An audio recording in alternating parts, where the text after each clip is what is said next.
Oh, what? Okay. All right. Now we're live.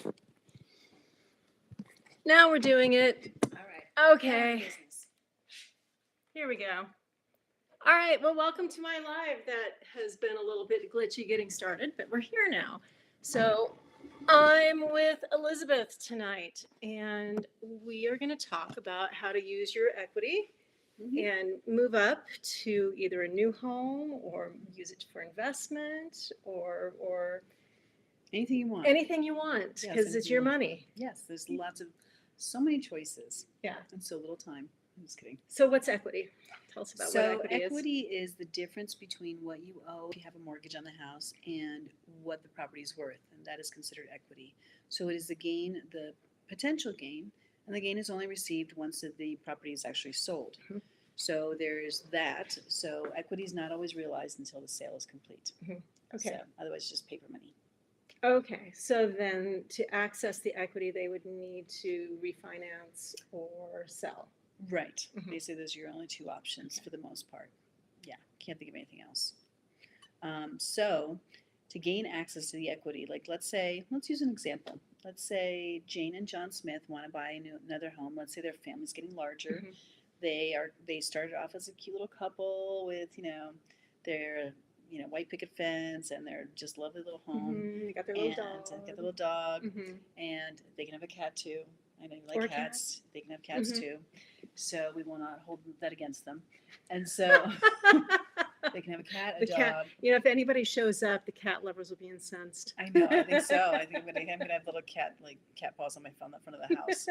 Anyway, so what you can do, so Jane and John Smith decide to have children. Mhm. So Jane and John Smith are all of a sudden outgrowing their house. This is a very common thing to happen. Their first home was wonderful and they loved it and they gave it lots of love and care, but now they need something else. They Mhm. need something larger in order to accommodate this new larger family. So they decide they're going to need to buy another house. So there's a couple of different options. So one option could be they could rent out their current home and buy the next home. Mhm. They could, or they could sell their home and buy the next home. Mhm. And they will gain equity in two different ways. They could refinance some money and take some money out of the house that they're in now. They can do it by using a HELOC or a HELoan. Mhm. Take that money out and then use it to purchase the next property. Mhm. And a HELoan is a home equity line of Loan. credit. Well, this HELOC is a line of credit, and then the the HELoan is a fixed rate. Okay. It's the same difference. It's Mhm. based on the equity and the property. The only difference is that it's a fixed rate. So, if you need an exact amount of money, this is perfect for that. Mhm. HELOCs are great for like fixing up your house so that you can do one project and then pay it back and then do the next project and just continue on this process. Mhm. So HELoans are more designed for like someone who has a specific amount of money in mind and they want the payment to be fixed. Okay, so if, for example, if somebody wanted a down payment on another home or an Yes. investment property or something like that. That's when I would use a Mhm. HELoan. The rates tend to be a little bit better, slightly better on a HELoan than a HELOC. Mhm. So I feel like that's really a better option if I'm going to borrow money from my home to buy the next one. So Okay. that's how I would go. Okay. And what would be sort of the beginning of this decision making process? Well, budget's number one. So figuring out what you can qualify for. So John and Jane Smith, let's say they started out making, let's say, $65,000 a year, and now they're making. It's been 4 years, let's say. Mhm. Now they're making. Congratulations, Jane and John Smith. You've now reached the $100,000 mark. So you now make $100,000. You can take a Mhm. little more risk now because you have the ability to, you've got some padding, maybe some savings, and you could make this old property a rental and then move on to the next one. Or maybe you don't want to do that. Maybe you just don't want to become a landlord. Maybe you just decide that you want to just buy the house, sell your own house, and buy the next one. So you could do it that way too. Yeah. Because So being a landlord's not for everybody. it is not for everybody. Some people don't want to manage it. They don't Mhm. want to spend the money or the time or the energy that property takes. Mhm. So it's definitely not for everybody. Okay. So if you were preparing to do this, where should you start? Well, I would say just like the first purchase, you would get pre-qualified, Mhm. figure out. But even before that, I would say sit down and figure out your own personal budget. Mhm. Because even though the bank can qualify you for more times more than you probably may want to do that, it's good to have a number that you decide, if you're Jane and John Smith, to know how much you want to spend on your next home. Mhm. If your income's gone up gradually, and you expect it to go up continuously, maybe you can take a little more risk. Maybe you can afford a little more payment because when we do a calculation to qualify someone, we're going to use the gross income. Okay. So that is not your reality. Mhm. The reality is your net, what you Right. take home. And Right. so, as much as I would love to be the gross, it's not. It's not. It's not. It's not, because there's taxes and there's health insurance and Mhm. there's hopefully your retirement and all Mhm. those sorts of things. Yeah. Mhm. So you have to have money for all those things, and if Mhm. you have a family too, and of course, like if you have stuff like if your dogs, your animals, your pets, you gotta have outfits for them and things like Mhm. Oh, that. yeah, I have to have dog outfits. Yeah, if you're not outfitting your dog, I don't know what you're doing. That's right.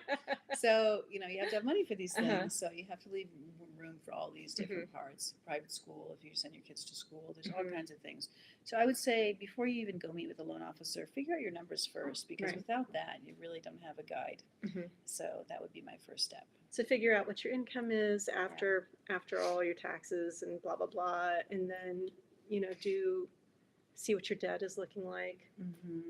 Because remember, we're going to use gross income. So that's the Mhm. money you don't get to take home. It's the money that you wish you get to take home. Mhm. And so you're going to live off your net. So it's going to be less, usually by 25 to 30%. So the bank will qualify you based on only two things: your gross income, and then only what's on your credit report. We do not count your utility bills, your cell phone, your car insurance, Mhm. things like that. So I think that makes a big difference as to like what your reality is. Right. So we're going to qualify you for more. So just know your numbers when you go and take Mhm. that next step. Is your step number one for sure. Okay. All right. And so then as you're doing this, if you decide to sell your house, right, there's some steps you need to take before you list, right? You're going to sit down hopefully with me Absolutely. to talk about selling your home and what your timeline is. That's really important. Figuring out what your next step is going to be is really important. And then you're going to want to also talk about okay, so this is our home. We've been here a long time, and you're used to living with things, right? You're used to living with that you know, ding on the corner there of your door, or you're used to, the paint kind of getting scuffed up in spots, or your cabinets maybe not looking fresh. So go through your house and pretend you don't live there, and think about things. Look at it from an outsider's perspective, which can sometimes make you feel a little self-conscious, right? Oh my God, I've been living like this for years. But think about, okay, you walk in, you see, okay, is the sink working correctly? Is, how do my moldings look around the doors? How do my cabinets look? Oh my God, I have so much work to do when I get home. I know. I'm just thinking about all those things. But yeah, and don't do a full remodel. You don't need to do that, right? That's going to eat into your bottom line, and it's your taste is not necessarily going to be your buyer's taste. So, what do you think are the top things that people should consider when doing this? so paint, do a little freshen up with your paint, declutter. That's a really big deal. Take all your personal stuff out of your house, your family photos. Um, it's sad to say, because I really like a well decorated, interesting home, but that's not what's going to sell your house. You're going to have it as generic as possible. Pardon me. So as generic as possible. If you've really, you know, got beautiful blue walls, you're probably going to want to paint those white. Sorry. But get that kind of stuff ready to go. New light bulbs, LED light bulbs, right? Make sure your windows are cleaned. Make sure there's some little things you can do to stage too, but yeah, just painting and decluttering are the biggest ones. And make sure your landscaping looks good, right?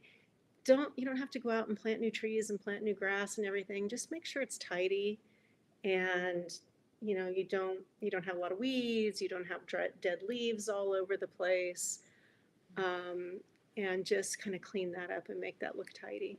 Okay. Yeah. And then, so how much, so, but you'll come over, right? And take a Mhm. look at the Oh, house yeah. and see what you think and give Mhm. us some like Yep. ideas of what to do. So I would come over, you'd give me a little tour of your house, and then we'd sit down and say, okay, these are the things that I see. This is what's going on in your neighborhood right now. These are the homes that have sold recently. Um, okay, so this one maybe has updated their kitchen. You haven't done yours yet. This one, hasn't had a roof done, and you just got a new roof. So we want to compare your home to other homes in the neighborhood and sort of assess the value at that point. Well, everyone thinks their home is worth $1 million, Oh, sure. Hmm. So how do you respond to that? What do you think? Like, what do you tell people? Like, the reality is what other homes have sold for. Hmm. It really has nothing to do with what you believe Yeah, the house is I would worth. love it if my house, with my little tiny old town house, was worth $1 million, but Mhm. that's just not the reality. Might be worth more than you. It's probably not going to be worth as much as you think. Unfortunately, it might be worth more. But the thing is, you have to look at the numbers. The numbers don't lie. You have to look at what's sold, preferably in the last 3 months. But if you are living in a neighborhood with low turnover, that could be, 6 months to a year. Mm-hmm. And then I think too is that, I don't know, what do you think about different strategies to sell? Any thoughts about that? Because I'm always curious, how do you decide whether you should list a little bit lower, list a little bit higher? I don't know, what do you think in this market right now? It's a So last year was a really weird market. I don't have a lot of time in the business to tell you, but what we do is we look at what's going on, right? Okay. We look at the market. We look at what's sold, and we compare your house to the other houses that are similar to yours, right? So say you have a 1,500 square foot house, we're going to look at the houses between 14 and, let's say, 13 and 1,700 square feet, right? If Mhm. you've got 3 bedrooms, 2 baths, we're going to look at other 3 bedroom, 2 Mhm. bath houses. And, is it brick? Is it stucco? Do you have a garage? Do you have a pool? Any of those sorts of things. Do you have a casita? All of those things will make a difference, right? And then we're going to compare you with other houses that are as close to your house as possible. Okay, that's very reasonable. Mhm. And and then what happens? And then so you go and you take Mhm. a look at the Yeah, house, and take a then look at what the do you decide? house. Um, so I show you the numbers. We take a look at the house. We talk about when you want to go. We talk about, okay, well, these are the things that you need to do before we list. And then if you're ready to go, we sign the mountain of paperwork it requires to get you going. And there you go. That's the process for listing your house for sale. And then we go on the market. We might do open houses if you want to. Not necessary, but it's fun to do.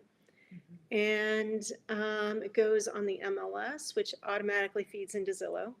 So that's going to feeds into Zillow, feeds into Realtor.com, Redfin. Redfin. Um, I I'm think sure that's it. no, there's more, but there's not that many more. Yeah, those are the big ones, Yeah, those are though. the big ones for Those sure. are the big ones. Yeah. And so most of the buyers, it's really interesting now, most of the buyers are seeing the houses before the realtors on Zillow.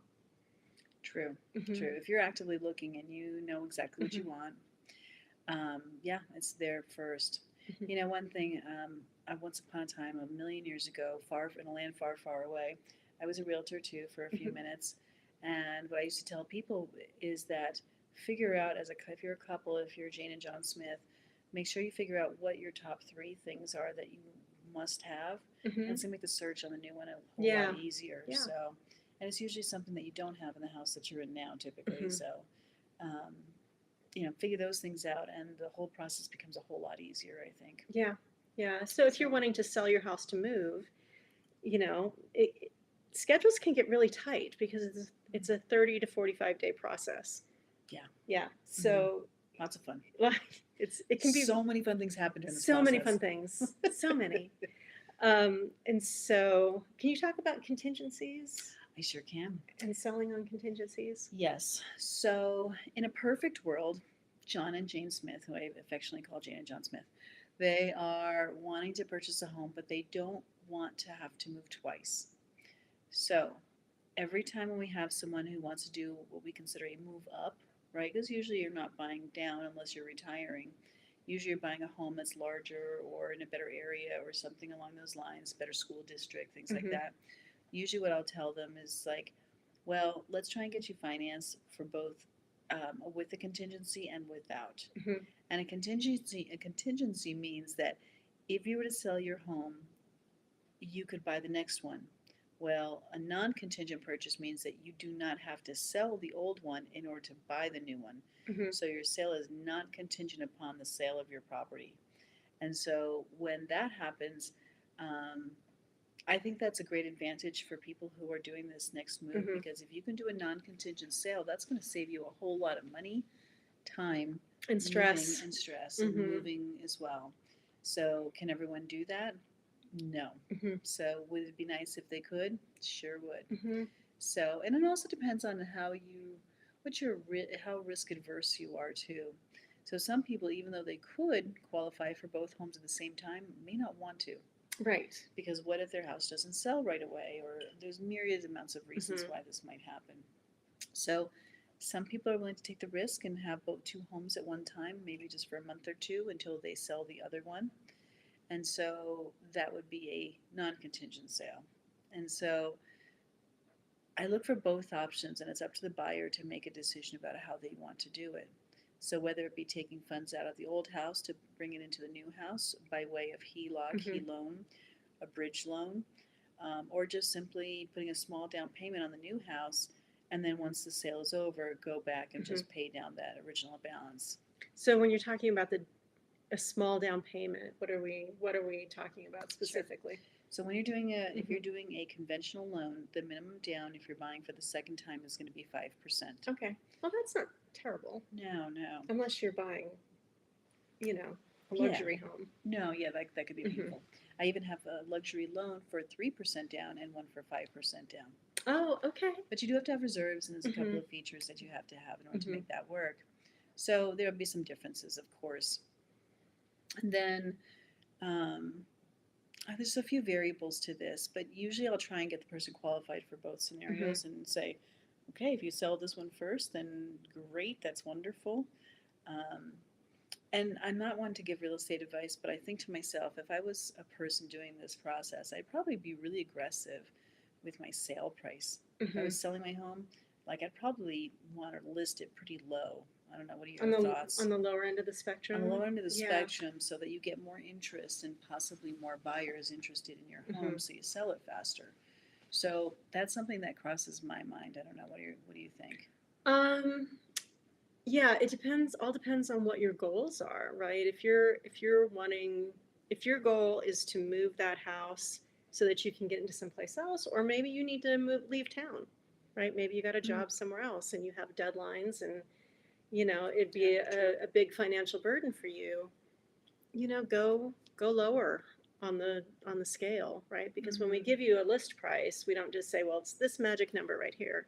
So we give you a range to Don't you look wish you at. could? Don't you Oh, wish you I wish could? I could. Yeah, it'd be amazing. A guarantee on a sale. hmm Oh my goodness. What an idea. I know. Mm, yeah, Sadly, that is sadly. not how this works. Yeah, So unfortunately.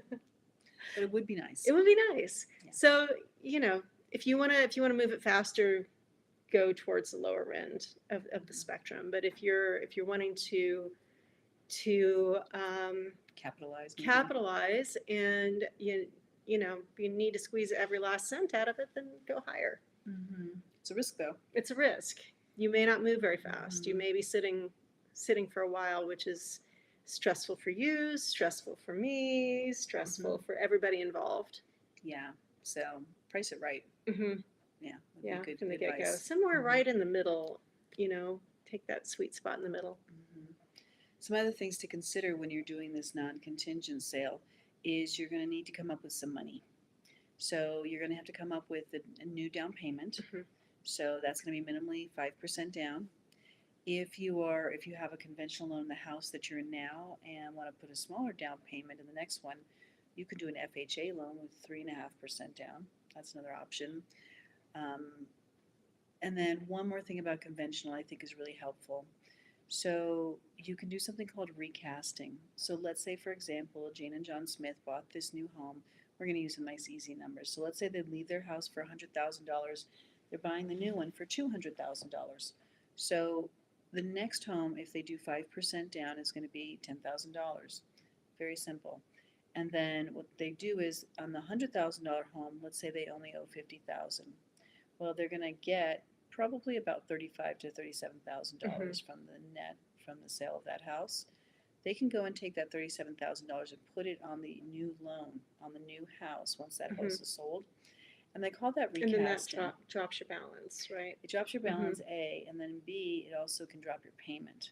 Okay. You can only do it once a year typically, and not every bank is created equal, but like for Guild Mortgage, we will do it for free once a year, but you have to make all your payments on time. We like to ask that you make 6 payments minimally, and then you can actually do this recasting, and then it will actually change your monthly payment too. Oh, okay, so it'll drop your monthly payment? Yes, it'll recalculate the original loan at the same rate, same 30-year fixed if that's what it was to begin with, and they will reissue new payment based on the new balance after you've taken the money from this house and dropped it on the new house. Oh, okay. Can you do that even if you're not buying a new house? You can recast? It depends on when you got your loan. Okay. It's kind of a newish thing, so it's not something that you can do. I would say the recasting is only a couple of years old. Okay, so if you bought your house, asking for a friend. You'll have to check with the service or the bank, but probably unlikely. But if you bought after 2 years ago, probably not. Okay. There's verbiage in the documents that actually state this. Okay, got it. Yeah, but good try though. Okay. For a friend. Well, for a friend. For a friend. Yeah. So, but it's a really great tool. So, usually in the past, you'd have to refinance to get your payment lower, and that's going to cost you $4,000 or $5,000 potentially. So, this is a much cheaper option, and I think a really great way to go. So, also too, if you have like rentals, this is a really good tool for rentals. If you have like if you're positively cash flowing, once a year you can go in and just drop down more on that balance. Okay. So I'm planning on doing that myself for a rental property that we have. So we positively cash flow about $300 to $400 a month, and I'm going to go in at the end of the year, take all of those proceeds. If I haven't done repairs and other things, I'm just going to drop on the balance and lower the payment, so it creates more profit every month. Oh, that's a smart idea. Yeah, and then you can perpetuate and keep doing it once a year. So you just take the profit and keep dropping it in there. So it can really work well. But in this case, you can do it as a tool to be able to move from one house to the other. Gotcha. Okay. Now, the bank does want to see you, and the loan officer wants to see you make 6 payments, and the reason for that is because we would have to pay back a commission if you pay off your loan in advance. Because to set up a loan is actually kind of time-consuming and expensive. Oh, right. Yeah, it is. So, therefore, we want you to make 6 payments because then it makes the bank it's worthwhile for them to do this. Okay. So, that's why. Okay. And you have your whole team that helps you out with this whole process. Oh, yeah. We do them a lot, actually, lately. We have a gentleman closing tomorrow, and that's what his plan is. So, yeah. He knows it's going to take a while to sell his house. He understands that he's going to make 6 payments. He knows that this is going to help his overall retirement plan because this is his last house more than likely. So this fits him perfectly. Nice. Perfect. Yeah. And he was able to do a non-contingent sale because he has enough income to support this, and this is how we structured it this way. So this is also so if you're old, or if you're like in your 70s and you're living in this, you're rattling around in your house by yourself, and you're starting to think maybe looking into independent living. Rattling around in your house, and you're starting to think about, okay, I need to think about assisted living or independent living. Your home could be an asset to help you pay for that because it's incredibly, incredibly expensive. Yes. Or if you're not quite rattling around yet, if you're like pre-rattling. You're in the pre-rattle stage. In the pre-rattle stage, like I hope to be in the pre-rattle stage in the next 10 or 15 years myself. I'm going to do a reverse mortgage, to be honest with you. I'm going to have no payment. I might even get money back if I have enough equity in the property. And that feels really good to me because we don't have heirs. My husband and I don't care. But we can stay in our house, Mhm. and that's going to be a really cool thing Yeah. before rattling on. Once that happens, then we may have to, Can you talk a little bit about reverse mortgages? Because I love reverse mortgages. okay, I because know. I hear about them all the time, but I don't necessarily understand how they work. Okay, so you know Tom Selleck. Just kidding. Mhm. Okay. So reverse mortgages are actually a fantastic tool, and Mhm. people, if they understood them a little bit more, it wouldn't be so frightening. But there was a time when reverse mortgages were considered very bad. There was a lot of predatory lending, and people just took Yeah, it advantage sounds, of it's all got a the. scammy reputation. It does have a very scammy reputation, Mhm. but now there's actually rules regarding it, and even FHA is one of the main components of people who offer it, these Mhm. reverse mortgages. And this is the Federal Housing Administration. So this is a great plan for someone. I feel like this is good for my husband and I because we got a later start in savings and things like that due to a bad marriage for each of us, bad relationships. And then we had to give up all our money and then we started over again. So this is a good plan for us because we don't have kids and we really don't have anyone to leave money to, and I Mhm. don't think our dogs would notice the difference really. You So could set up a little trust for the dogs. we kind of did already. So yes, yes, I love my pup. I'm a big dog lover. She Mhm. likes cats. She has a dog, but she I likes cats I too. like both. I don't discriminate against species. You love all four-legged animals. Okay, got it. Noted. Noted. So for everyone's situation is different, but what I think is beneficial is for someone who may not have a lot of savings Mhm. later on in life, and they want to retire, and they only have, let's say, a 401k of maybe a couple $100,000, and want a place to live, but don't really want to leave their home.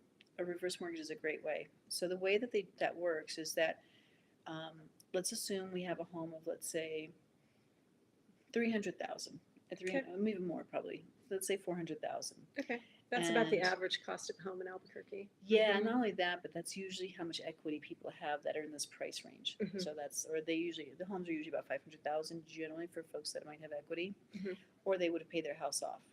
This is a very common thing because here in New Mexico, you can actually pay your house off. It's quite a miracle. Mhm. Um, I actually moved here from California originally, so I'm always amazed at people who paid off their houses. So I've heard of these things, but I just never really seen it in person. So Out in the wild. out in the wild, yes, beyond the West Coast. So people do actually have paid mortgages. Mhm. Anyway, so what's nice about this thing is that let's say you have a home that's worth, let's just say 500,000 because Mhm. I like that number better, and you owe, let's say, $100,000 on it. Well, there's Mhm. $400,000 equity in that property. What a reverse mortgage does is it will allow you to get a loan of however much based on your age, your birth date, and that's it. Okay. Okay. And then what happens is they will give you a certain amount of that $500,000 available to use for your reverse mortgage. So let's say they use 80%. Let's say you're Okay. much older, you're rattling around, and you're 80%. And so let's say you're 80 years Mhm. old, and they will give you a line of credit up to, let's say, I don't know, let's just say 80% because Mhm. that's a little high, but probably just somewhere around that range. Anyway, so what happens is that all this gap between the 100,000 and the 400,000 is 300,000. So what they'll do is they'll pay off the first loan, and instead of making a payment like you would normally make, right? Every time you make a payment, the balance goes down. Well, the payment gets added on top of the balance of 100,000. Mhm. So the payment is, let's say, $1,000. Well, then $1,000 gets added onto the $100,000, and that happens every month for so many years. And there's an act for actually as long as you live. And there's an actuary. What an incredibly boring job that must be. But the actuary determines how long you'll live Mhm. potentially and how much equity is available, and they can never take your home away. Okay. And so you could live there till you're 120, and that's it. And so it's really a nice way to be able to finance your own living, and you don't have to depend on your children, and Mhm. you don't have to go into a home because just because. Mhm. You can stay in your own home for as long as you want. Right. And Social Security is, that's not a ton of money. It's something, but it's not a ton of money. Yeah, it's like grocery money these days. Yeah. Yeah, even for the people who are making tons of money now, they're getting like $2,000 to $3,000. Yeah. I very rarely see anyone getting more than that amount, Yeah. 2,500. So So don't count on that. don't count on that. So this is a great way to do this, and all you're responsible for is paying taxes and insurance. So then what happens when you die? right? And you have this reverse mortgage. What happens to It's your, just like a regular loan, so it'll have Okay. a balance. So let's say that same scenario that you would have Mhm. used up, let's say 250,000. So now the balance is now 350,000, right? The 200 you Mhm. used, using just the payments being added on top, and then you sell the house, and you can actually sell it to the kids if you want. You have 6 months to do something, and if it's to give it to the kids, if the parents want to leave it, then the kids would replace that loan okay, with a refinance okay. and no capital gains in this case. Or if you're smart, you have a trust set up for yourself. Trust is much better. Trust is better. I like a trust better myself. Mhm. I think it has a lot more options. Mhm. You've got, yeah, we could talk about that as a whole conversation. Yeah. But with the reverse mortgage, you have first dibs on getting that property if you are a family member. And I don't know, it's an ideal situation. Like, I think to myself, would I really want to live with my kids if I had them? Would I really want to be that burden, or would I rather Mhm. stay in my house? You know, so it's a You want to great be way where to, you're comfortable and where you feel at Yeah. home, right? I mean, Exactly. if you're needing more care, right? That's Or a different if story. you're, it's not safe for you to be alone, that's a different story. Right. At that point, you would sell the house and move Mhm. on and do your Mhm. thing. But this is a great way. When we're talking like 20, 30 years, you could still Sure. stay in your home. So let's say you just retired and you're getting Social Security. Mhm. I don't know. Last time, not very many people get pensions anymore. I don't know about you. if Mm, you- no, Yeah. no, pensions are, I am not getting they've one. gone the way of the dodo. Yeah. So, yeah, so if you have your 401k or your IRA all set up, and you've been Yeah. contributing regularly, Mhm. that's good. Yeah. Right? But this could be another way for you to to be self-supporting after you retire. Here's another idea. You could actually you can take money from this first mortgage. You can take it Mhm. monthly as monthly stipends as income. Mm-hmm. You can also take a chunk of money. You can go out and buy a boat. You can go out and buy whatever you want. Oh, you could do one of those cruises. You can do one of those retirement cruises. Yes. A little princess, a little Viking. I Mhm. like your Vikings much better. Never tried one. But yes, you could do all these things. Mhm. And you can do it for the equity that you have earned for being in that house Mhm. and taking care of it. So some people feel like, well, I want to leave it for my kids. And I think to myself, but why? Seriously. Because your kids at that point have their own place. Yeah, and like Mhm. not only that, but you worked really hard. You paid all those mortgage payments. Mm-hmm. This is your house to do whatever Mhm. you want with it. Yeah. And I think there's a misnomer somewhere out there that states that you have to leave everything to your kids. Well, and it's You want to, but yeah, and I'm a big proponent of like go do it yourself. being prepared, right? Right. Because I've lost a parent and a step parent, and I still have my mom, thank goodness. Mhm. But it's all of those details, right? Being prepared so you're not leaving grieving people a lot of details to take care of is really a kind thing to do. Well, that's what a trust is all about. Mhm. So I love a trust, and there's so many other things features about it that are so Mhm. helpful. Yeah. Your medical directives, things like that, I think are very powerful Yep. too. And I do have a video on trusts in my playlist, so check that out. Interesting. Okay. Mhm. I think they're great. They're great tools, and this allows for people to take care of themselves and make decisions for Mhm. themselves ahead of time. And it's Yeah. different than a will. It's It more is powerful. it is in my better than a opinion. will. It is. You can contest a will. A trust is very difficult to contest. Mhm. So, And, I'm and you can sorry. do a trust really early. I'm sorry, I'm going off No, on no, no. trust now. I know. But my grandfather had a trust, I think, in his 50s, right? And he's 93 now, Mhm. right? And so it's my uncle manages the trust, and Yeah, it works. Yeah. So my father just passed this past year, and so I am one of the trustees of the family trust, and my stepmother, of course, is. But once she passes, I believe I will be that next person. Mhm. Maybe I don't know. And then, but yeah, it's a good thing. But anyway, I know we're getting off on a tangent. Let's get back, Right. let's get back to mortgages. So reverse Okay. mortgages. One of the things you can Mhm. do too is you can take money out and go buy investment properties. Mhm. So I like that idea too because you can generate income from these Yeah. investment properties. So like Mhm.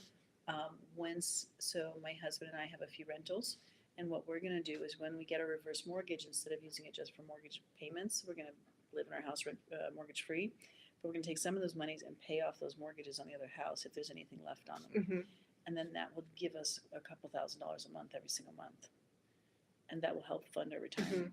So I think that if it's used intelligently, it can be really smart. Same thing with this next home. when you go move up to that next home, if you do it intelligently, I think it's really something that makes Mhm. sense. We have a rental. We went and did a step up, just like we were talking about 3.5 years ago. And my husband was like, "Oh yeah, we should sell this house." I'm like, "Are you insane? Like, there's very low balance on it. Mhm. Let's rent it out." And now that house, that payment on that house that we receive, that rent, pays for half of our new mortgage. Mhm. So such a win. Yeah. And so I think that there's so many different ways to attack this, to be Mhm. able to get to that next house. Lots of different ways. So whenever you're ready to buy that McMansion, Then you're all set. you're all set. Yeah. You're all set. Yeah. Mhm. So just And it depends on what doesn't you're end using. up costing you a huge mortgage payment if you do it right. If you do it right, you can be really good about it. Mhm. It doesn't have to kill you. Mhm. Your mortgage shouldn't kill you. It should be just, it's just it's something that is different than paying rent. You have to Mhm. live somewhere. So you're going to have to either Mhm. rent or pay a mortgage, and those are really your only two options, unless you want to live with mom all your life. And I Right. don't know that I would want to do that. So that would just shoot me now. Yeah. So yeah, when we were done with college, most of us left home like the next day. Mhm. So Mhm. it's just that would be too much to manage. So I'm thinking that, just got to find the right solution that's Mhm. good for you or Joe and Jane Smith. Mhm. Mhm. So Or on the other hand, right, if your mom needed help and you needed to move her into a house, but your house is small, like I can't move my mom into my house.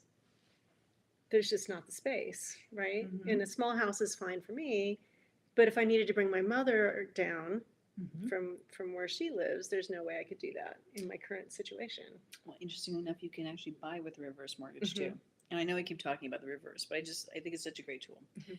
You can actually buy a house. You take whatever monies, if you were to sell your house, put it into a new house, and have no mortgage. You have to put a sizable down payment though Mhm. to be able to do something like this. Okay, So, lots of different ways. So, that's so interesting. HELOCs, HELoans, bridge loans. Oh, Um, talk about that. Okay. So we have two different types of bridge loans, and sometimes they can be a little costly, but what it is okay, this is your cup right here. This is house Mhm. A. This is house B. House A, house B, Mhm. A, B. All right, so this is the house we live in right now is house A. And then, cheers. And then and then we want to buy house B. Uh-huh. Okay? But we already have paid off the mortgage on house A. So we want to take the equity from this house and bring it over here. We are bridging the gap between the Mhm. two houses, and that's what a bridge loan is. Okay. We will finance both houses at the same time, bringing over whatever equity into this new one. Then we usually have about 6 months to sell this house. Oh, okay. So then you're not in as much of a rush Yeah. to get everything completed. But do you think there's a catch? Of course, there's a catch. Okay, good. I just want to make sure. Yeah.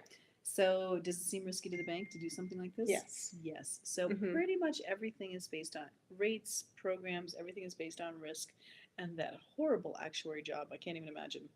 But It's a special kind of it's person a who does very that. special kind of Yeah. person. I've actually met a few, and let me tell you, they are just interesting people. So, God love them. Anyway, so the actuary will Mhm. determine what the risk is for the bank. Mhm. And generally, the rates are going to be higher, the cost is going to be higher. It's not a plan I'm very much in favor of. Okay, and we'll talk so about some that's like on your alternatives. bottom of your list of. It's always on the of bottom of my tools. list for Okay. this. Yes, I don't like bridge loans. We also have another bridge loan, which is kind of unique, and that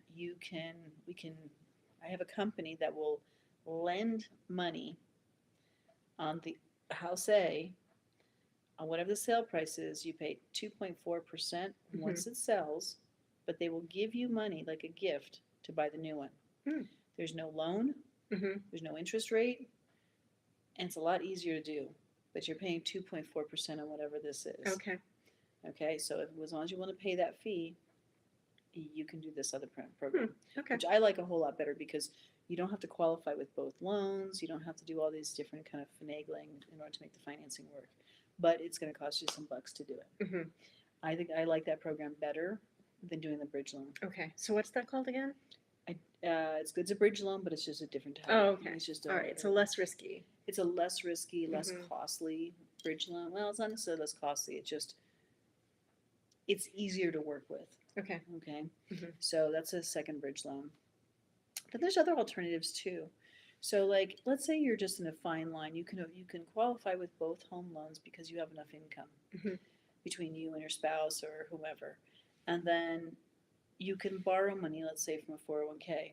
Now, you'll usually, if you borrow from your 401k, you have up to 45 days to recoup that money and give it back to the 401k company Mhm. without having to pay any loan fees or anything like that, or any interest on that. So that's a nice, easy option too. So you can put a big chunk of down Mhm. payment that you would normally use from the sale, and then once you sell the property, you can replenish your coffers, if you will. Okay. So that's another way Mhm. to do it. Um, let's see, what else do I usually do? I look for all these different ways to do the same thing, Mhm. but try and look for cheaper ways to do it for the client. Most of the time, I try and look at these things as if it were me. How would I Mhm. want to spend my money, and how would I feel? Where would I feel most comfortable? Um, some people actually, if they own their home free and clear, will refinance before they even start looking for the next house. Okay. Yeah. The only downside to that is it's on the verge of fraud-ish because you're I was going to ask about that. Mhm. You know. it's a little dicey. So what Mhm. I usually say, if someone's going to do that, make at least 3 or 4 payments before you actually move to the next house. Okay. Because you were saying basically, I'm going to take advantage of the owner-occupied rates, do a cash-out refinance, take all this money out Mhm. as an owner-occupied, and then you go turn around and sell the house. A little bit A dicey, little fraudy. little fraudy-ish. Yeah, Okay. it's So you to have be to really careful. think ahead. Think ahead. This Think is something ahead. you want to plan probably at least 2 or 3 months in advance. Kind of just know what you're doing before you do it. Mhm. Um, yeah, it's not good to do. And then if people do that, and sometimes they'll tell me they're going to do that, I'm like, listen, go do your other loan at another bank. I'm sorry, I won't do that. Because A, I don't want to get in trouble. Mhm. I don't have to pay back a commission. So you go do it at another bank. I don't want to know about it. Mhm. And then when you're ready to buy the new house, then I'll help you with the new house. Right. Right. So that's usually how we work that. Okay. Well, we've been going for about 40 minutes. Okay. Do you have anything else you want to talk about? No, I'm of the mindset I love rentals. So I think Mhm. rentals can be a great advantage. So, but I think selling homes too can give you a lot of freedom. So Mhm. they're both really good options. Mhm. It just depends on your own personal risk. Right. Your risk and like, what do you want your life to look like too, Yeah. right? Do Yeah, you true. just want to, Be fancy free. be and fancy free and not have responsibilities? Yeah. Or do you want, you know, here's an investment opportunity and here is the money that you can use from an investment that you already made Mm-hmm. to move into a different level of investing. Mm-hmm. Yeah. So Mhm. lots of different ways. Talk to your financial planner, talk to your Mhm. CPA. But I would say this: don't talk to your neighbor, don't talk to your family No, members, don't talk to those people don't because talk to your mom. don't talk to your mom because you know what, they just, as much as we love mom, Mhm. of course, but truth is that their Mhm. experience is different, and how they feel about things Right. is different than the way you feel about things. And their experience might be different too, Mhm. right? Their experience in the world is going to be totally different than your experience. And it may have been years since they bought or sold a house. Yeah, always talk to Mhm. professionals first. That's going to give you your best Mhm. indication of like whether this is possible and give you the truth. Mhm. And so rather than hearsay is really, God, there's so much of that out there. I think that using a professional is going to be your best bet and give Yeah. you the best options. And a good loan officer or realtor will always be honest with you and tell you the Mhm. truth. And I think that's worth more than anything that any hearsay can tell you. Exactly. Exactly. I think experts aren't valued as much as they should be these Yeah. days. No. Yeah. And so there are people who with, years of experience in education who can really help you with your decision making process. I mean, ultimately, your decision is up to you, but there are people that can help you Mm-hmm. with the right information. So just be careful about who you talk to, Mm-hmm. right? Yeah. And how long have you been doing this again? 27 years. 27 years. Yeah, maybe a little longer, but yeah, No. long time. And look how fabulous she is. Oh, that's why I like her. That's why I like doing this. She makes me feel so good. Yes. Yeah. So yeah. Yeah, we're gonna close it up. Okay. We've been Sounds going great. for a while. Sounds good. Almost 45 minutes. So perfect. thanks so much if you joined us. Mm-hmm. If we can help you with anything, please let me know. Please let Elizabeth know. And we just have a lot of fun. Yeah, this Yeah. is a great job. Yeah. And so I think this is Mhm. wonderful. So Yep. thank you very much for having me, and Have a great evening. Yeah. Okay. Yay, thanks. Okay. And there That we was go. so easy.